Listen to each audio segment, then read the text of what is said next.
Hello बच्चों, let us read this question. This question says 0.759 gram of a silver salt of a diabasic organic acid on ignition left 0.463 gram metallic silver. The equivalent mass of acid is.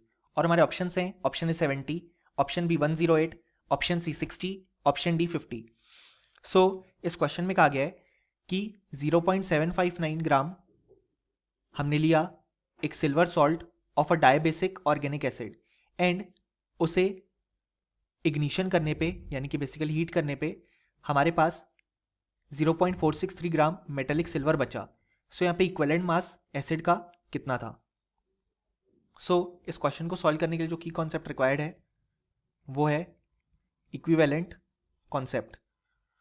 अब यहाँ पे हमारे पास question में silver salt का wait given है यहाँ पे 0.759 gram and यहाँ पे जो वेट ऑफ सिल्वर बचा एज रेसिड्यू यानी कि बेसिकली जब वहाँ पे इग्निशन के बाद जो मेटेलिक सिल्वर की अमाउंट बची या सिल्वर का रेसिड्यू बचा वो है 0.463 ग्राम. सो यहाँ पे अगर हम फाइंड करना चाहें equivalent weight of silver salt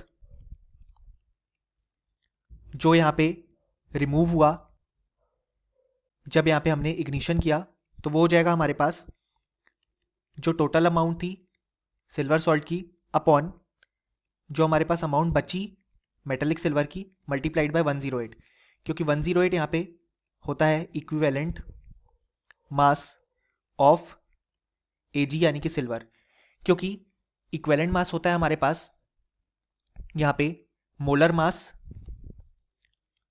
divided by N factor. अब यहाँ पे सिल्वर के लिए एन फैक्टर की वैल्यू होती है 1, सो इक्विवेलेंट मास हो जाएगा 108 अपॉन 1 यानी कि 108. सो इसलिए हमने यहाँ पे 108 से मल्टीप्लाई किया.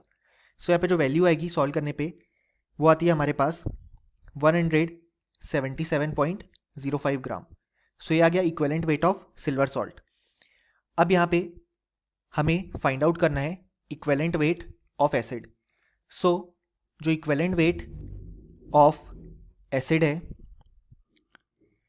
वो हमारे पास यहाँ पे हो जाएगा equivalent weight of silver salt. उसमें से जब हम equivalent weight of silver minus कर देंगे एंड जब हम उसमें equivalent weight of hydrogen add करेंगे, क्योंकि एसिड में हम जानते हैं यहाँ पे एसिडिक हाइड्रोजन प्रेजेंट होंगे. सो जो equivalent weight of silver salt हमने फाइंड आउट किया वो आया 177.05 ग्राम. इसमें से हम सिल्वर का इक्विवेलेंट वेट माइनस करेंगे 108 ग्राम और हाइड्रोजन का इक्विवेलेंट वेट ऐड करेंगे. सो इसे सॉल्व करने के बाद हमारे पास यहाँ पे आंसर आता है 70.05 ग्राम. सो क्वेश्चन ने हमसे इक्विवेलेंट वेट ऑफ एसिड ही पूछा है. सो यहाँ पे करेक्ट आंसर होगा ऑप्शन ए 70, क्योंकि यही हमारे पास इक्विवेलेंट वेट या basically equivalent mass of acid आ रहा है. And option B, C and D incorrect हो जाएंगे क्योंकि हमारे फाइनल रिजल्ट से मैच नहीं करते. सो फाइनली हमें लिख सकते हैं कि इस क्वेश्चन के लिए हमारे पास जो करेक्ट आंसर आया वो आया option A. Hope you understood it well. Best of luck.